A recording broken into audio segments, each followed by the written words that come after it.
Hi friends, welcome back to my channel. ఈరోజు మసాలా వడ ఎలా చేసుకోవాలో చూపిస్తాను. దానికి కావాల్సిన పదార్థాలు: పచ్చిశనగపప్పు 3 గంటల ముందు నానబెట్టుకోవాలి, పచ్చిమిర్చి, వెల్లుల్లిపాయలు, అల్లం, ఉల్లిపాయలు, కరివేపాకు చిన్న చిన్న ముక్కలుగా కోసుకోవాలి, జీలకర్ర, సాల్ట్. మీకు ఇష్టం ఉంటే కొత్తిమీర కూడా వేసుకోవచ్చు. ముందుగా పచ్చిమిర్చి, అల్లం, వెల్లుల్లి మిక్సీలో వేసుకోవాలి. ఈ పచ్చిశనగపప్పు వేసుకొని కొంచెం మెత్తగా కాకుండా కొంచెం బరగ్గా మిక్సీ పట్టుకోవాలి. కొంచెం శనగపప్పు తీసి ఉంచుకోవాలి వేరేగాన.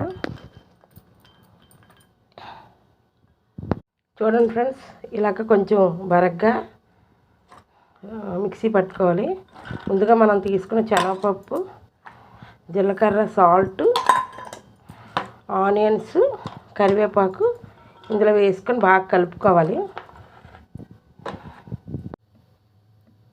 చూడండి ఫ్రెండ్స్, ఆయిల్ బాగా వేడెక్కింది.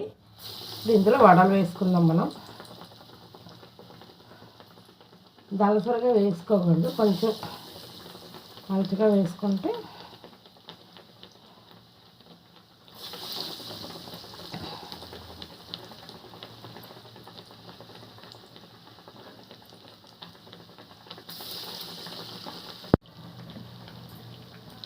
చూడండి ఫ్రెండ్స్, గారెలు ఎర్రగా వేగుతున్నాయి.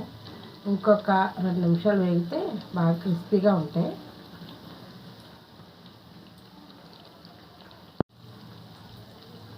చూడండి ఫ్రెండ్స్, గారెలు బాగా ఫ్రై అయిపోయి తీసుకున్నాం ప్లేట్లోకి.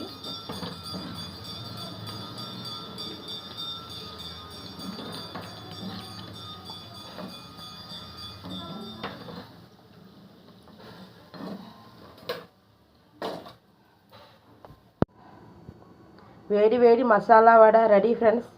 మళ్ళీ ఇంకో రెసిపీతో మళ్ళీ కలుస్తాను. బాయ్.